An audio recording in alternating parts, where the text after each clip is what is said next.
Instagram, tas banyune di Maria di tak fotokopi.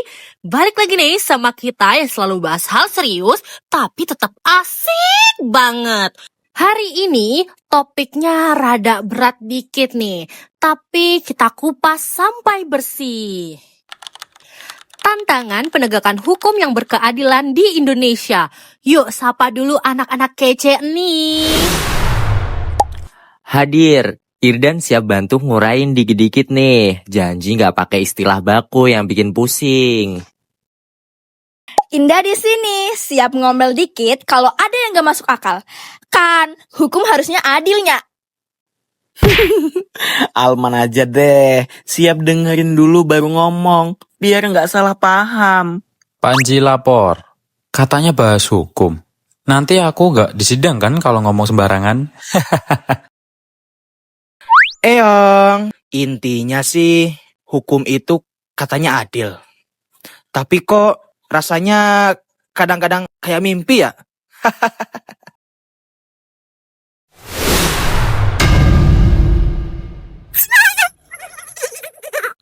Nah, pas banget tuh kata si Eong. Langsung kena sasaran ini mah. Oke deh. Kita mulai aja ya. Irdan, sebagai yang paling pinter soal teori, coba jelasin dikit aja. Sebenarnya apa sih masalah utamanya? Tapi ingat, jangan kayak lagi kuliah ya. Bosan tau, ngantuk. Aman, siap bos.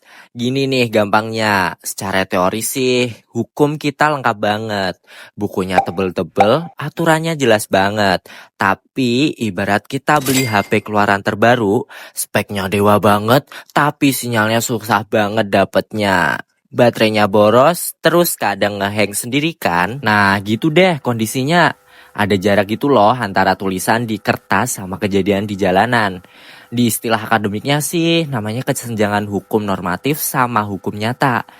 Tapi ya intinya itu tadi, teori sama praktik beda tempat tidur.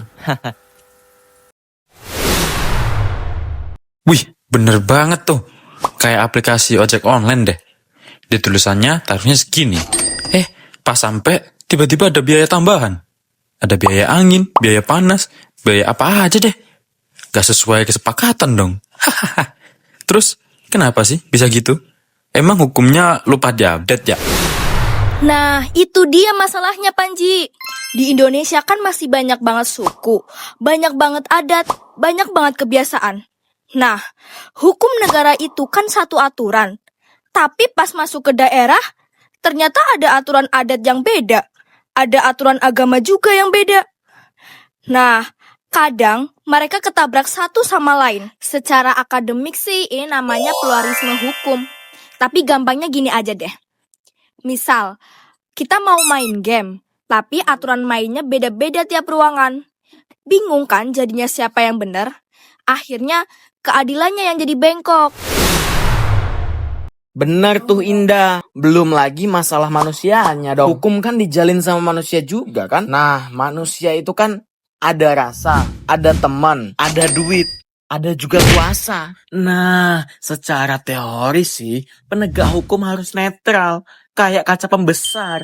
Tapi kan ya namanya juga manusia, ada aja yang dipengaruhi hal lain. Makanya tuh ada istilah legendaris itu, hukum tuh tajam ke bawah, tumpul ke atas. Ya ibaratnya gunting. Yang bawah dipotong rapi banget. Lah yang atas cuman digaruk dikit. Coba, kan aneh, gak seimbang.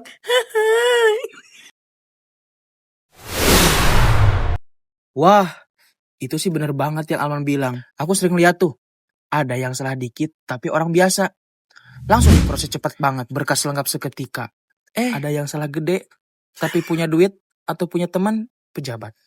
Jalannya muter-muter terus, ujungnya malah aman. Hukum emang itu kayak jalan tol ya? Kalau bayar mahal, bebas hambatan.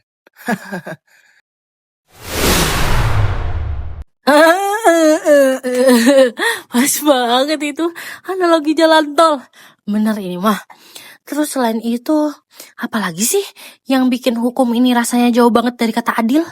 Masalah biaya dan waktu kan? Itu mah keluhan semua orang gak sih? Betul banget. Nih ya, ngurus hukum itu rasanya kayak mau nunggu bensin murah. Lamanya minta ampun. Pas ada kabar, malah batal. Terus biayanya, waduh, bisa habis tabungan nikah loh. Secara teori sih ya, namanya masalah akses keadilan. Keadilan itu harus bisa dijangkau semua orang. Tapi kenyataannya, orang miskin atau biasa aja kalau mau cari keadilan, rasanya kayak mau beli rumah di pusat kota. Mahal, susah, dan butuh waktu yang lama banget. Akhirnya banyak yang nyerah deh.